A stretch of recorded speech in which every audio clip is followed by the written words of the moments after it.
Jessy fashion വ്ളോഗിലേക്ക് എല്ലാവർക്കും സ്വാഗതം. അപ്പോൾ ഞാനിത് ഷോപ്പിലാണ്. എനിക്കൊന്ന് കുറ്റിപ്പുറം പോകാൻ കേട്ടോ. ഞാനൊരാളെ കാണിച്ചിട്ട് ഒരു പൂച്ച ആളിപ്പോൾ ഇടയ്ക്കിടയ്ക്ക് ഇങ്ങോട്ട് വരാറുണ്ട്. ഇവിടെയൊക്കെ നടക്കാറുണ്ട് കേട്ടോ. പിന്നെ അങ്ങോട്ട് വരും. ഇതിൻ്റെ ഉള്ളിലൊക്കെ വന്ന് ഈ ടേബിളിൻ്റെ ചോട്ടും പിന്നെ അതേ എൻ്റെ മോൻ്റെ കളിക്കുന്ന അടക്കം വന്ന് കളിക്കൂട്ടാം. അടക്കൊന്ന് കറങ്ങിയിട്ട് ആളൊന്ന് പോകും.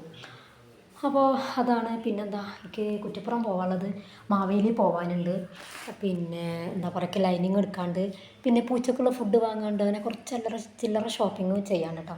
പിന്നെ ഇതാ എനിക്ക് ലൈനിങ് എടുക്കാനുള്ളത്. ഇത് കണ്ടോ, കുറച്ച് ഇതൊക്കെ പഴയ സാരികളാണ് കേട്ടോ.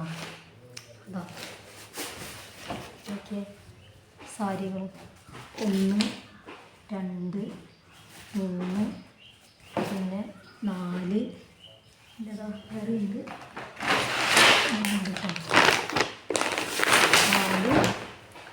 പിന്നെ ഇതാ 5 പിന്നെ 6 പിന്നെ 7. അപ്പോൾ ഈ 7 പഴയ സാരി, ഒരുപാട് കൊല്ലം പഴക്കമുള്ളതെന്ന് പറഞ്ഞ് അപ്പോൾ ഇത്രയും സാരി വെച്ചിട്ട് ഇവിടെ എടുത്തുള്ള ഒരാൾക്ക് തന്നെ ഒരു ടോപ്പും അതിലേക്ക് പറ്റിയ പാൻറ്റും തയ്ക്കാനാണ് കേട്ടോ.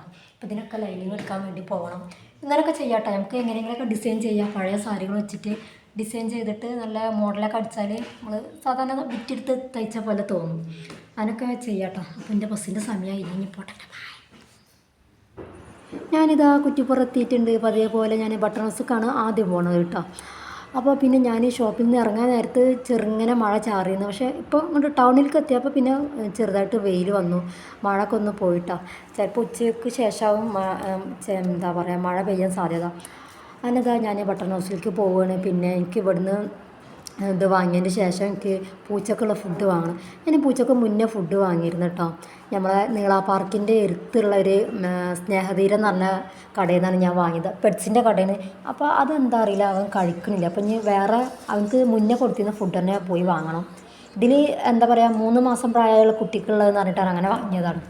എന്താ പറയുക അവന് കഴിക്കണില്ല. അങ്ങനെ ഞാനിതാ അവിടുന്ന് എന്താ പറയുക എനിക്ക് ലൈനിങ്ങും ഒക്കെ എടുക്കാനുണ്ടായിരുന്നു. അപ്പോൾ അതൊക്കെ എടുത്ത് ഞാനിതാ സെയിൻ സൂപ്പർ മാർക്കറ്റിൽ കണ്ടപ്പോൾ. അപ്പോൾ കുറ്റിപ്പുറത്ത് അവിടെയും പിന്നെ പെറ്റ്സിൻ്റെ കടയിൽ മാത്രമേ നമ്മളെ എന്താ പറയുക ഇതിനുള്ള ഫുഡ് കിട്ടുള്ളൂ, വേറെ എവിടെയും കിട്ടണില്ല.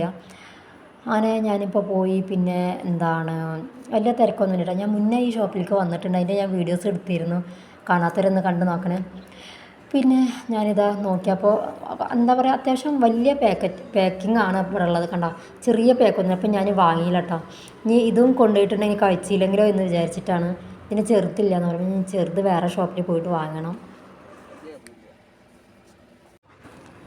ഞാൻ പിന്നെ അവിടുന്ന് ഇറങ്ങിയതാ ഇനി മാവേലിക്ക് പോകും കേട്ടോ. ഞാൻ കുറ്റിപ്പുറം പോകുമെന്ന് പറഞ്ഞപ്പോൾ ഉമ്മ എന്നോട് പറഞ്ഞു എന്നാൽ മാവേലിലൊന്ന് പോയോക്കെ, അവിടെ സാധനങ്ങളൊക്കെ വന്നിക്കണമെന്ന് അറിയാനാണ് പറഞ്ഞു. പക്ഷേ അവിടെ ഒന്നുമില്ല കേട്ടോ. അവിടെ ആകെ ജീരകം പിന്നെന്താണ് ഉഴുന്ന് മാത്രമേ ഉള്ളൂ. അത് ഞാൻ പിന്നെ അവിടുന്ന് പോന്നു. പിന്നെ അതാ അസ്മിൻ്റെ സ്കൂളൊക്കെ വിട്ടു. പിന്നെ മഴ പെയ്തപ്പോൾ എനിക്കൊരു ആഗ്രഹം മഴത്തൊന്ന് കളിക്കണമെന്ന്. ഇപ്പോൾ ചെറുതായിട്ട് മഴ ചാറുള്ളൂ. അപ്പോൾ അതുകൊണ്ട് ഞാൻ ഇറക്കിയത് കേട്ടോ. പനി വന്നാലോ, ഈ പനി വന്നിട്ടുണ്ടെങ്കിൽ ബുദ്ധിമുട്ടല്ലേ വിചാരിച്ചു. അങ്ങനെ ഞങ്ങളിതാ ഷോപ്പിലെത്തി. പിന്നെ ഞാനിതാ ചായ കുടിച്ചുകൊണ്ടിരിക്കുകയാണ് കേട്ടോ. അസ്മി ഉറങ്ങിയിരിക്കണം. അപ്പം ഞാൻ നീറ്റിട്ട് വേണം അവനക്ക് ചായ കൊടുക്കാൻ. പിന്നെന്താ നല്ല സൂപ്പർ ചായയാണ്, നമ്മുടെ സുന്ദരേട്ടൻ്റെ ചായ അല്ലേ, അടിപൊളിയാണ് കേട്ടോ. പിന്നെ ഒന്ന് പ്രത്യേകിച്ച് കടിയൊന്നുമില്ല. അതിനെന്താ ഞങ്ങൾ വൈകുന്നേരം ആയപ്പോൾ വീട്ടിലെത്തി. പിന്നെ ഇതാ നമ്മുടെ ലിയോ കുട്ടി. അപ്പോൾ ഒന്ന് ലിയോ കുട്ടീനായിട്ടുള്ള ഫോട്ടോഷൂട്ടും വീഡിയോസാണ്. അപ്പോൾ ഞങ്ങളുടെ വീഡിയോ എത്രക്കുള്ള ഇഷ്ടമെങ്കിൽ ലൈക്ക് ചെയ്യുക, ഷെയർ ചെയ്യുക, സബ്സ്ക്രൈബ് ചെയ്യുക.